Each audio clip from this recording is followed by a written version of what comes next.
Hello and welcome muli sa aking kusina. Gagawa tayo ngayon ng chicken caramel with sesame seed. And here are the following ingredients. Chicken breast fillet. So kinat ko to into small pieces. Mga 3/4 of a inch or 1 inch.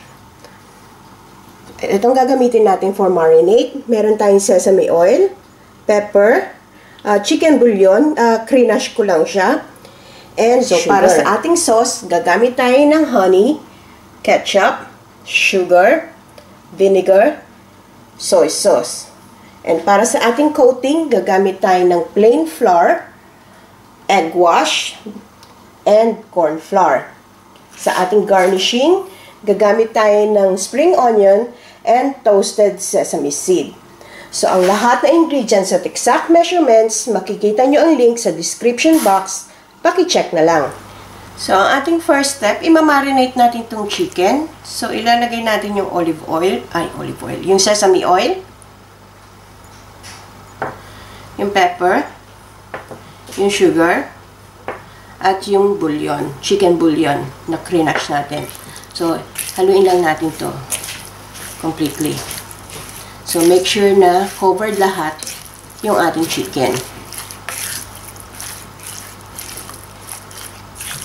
And once covered, ililib muna natin to marinate for at least an hour bago tayo mag-proceed sa ating next step. So, nakapag-marinate na tayo ng chicken, so magko-coating na tayo. So, yung ating chicken, ilagay muna natin dito sa plain flour. So, make sure na covered ito. And then, dito sa ating egg,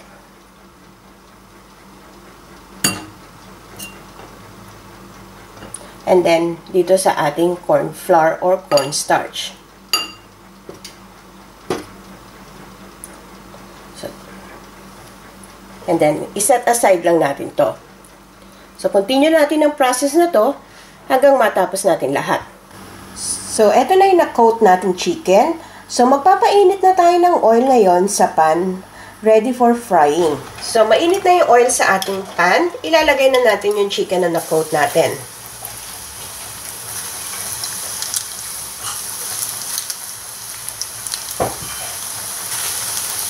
So, ipa-fry lang natin to hanggang maging golden brown.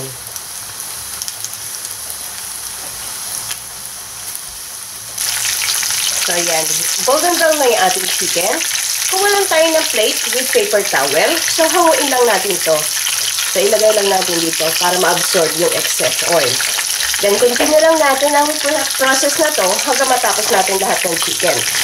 Para naman sa ating sauce, dito sa isang mixing bowl, at samasamahin natin lahat ng ingredients. Yung ating ketchup, yung sugar, honey,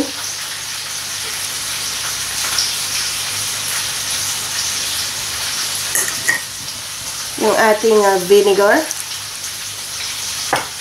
and yung soy sauce. So, using a balloon whisk, haluin lang natin to. Make sure na ma-dissolve completely yung ating sugar.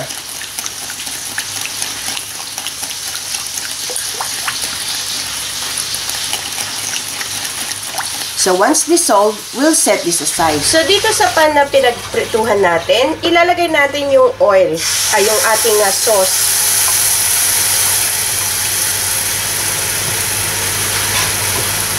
So, we will simmer this hanggang mag-thicken lang yung ating sauce. So, ayan. Thicken na yung ating sauce. Nag-caramelize na yung ating sugar and honey.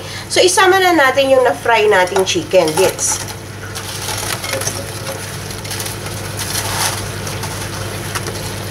Okay. Then, haluin lang natin to. Make sure na lahat ng chicken natin ay mag-coat ng ating sauce. So, ayan. Coated na yung ating chicken. So, pwede na natin itong i-transfer sa platter. And then, i-garnish na natin to in a bit. So, eto na ang ating chicken caramel with sesame seed. So, nag-garnish lang tayo ng toasted sesame and spring onion. So, best served with the boiled rice. So, sana magustuhan niyo itong recipe na ito and share it with your friends. Hanggang sa susunod kong video, magkita-kita ulit tayo. Salamat! Bye!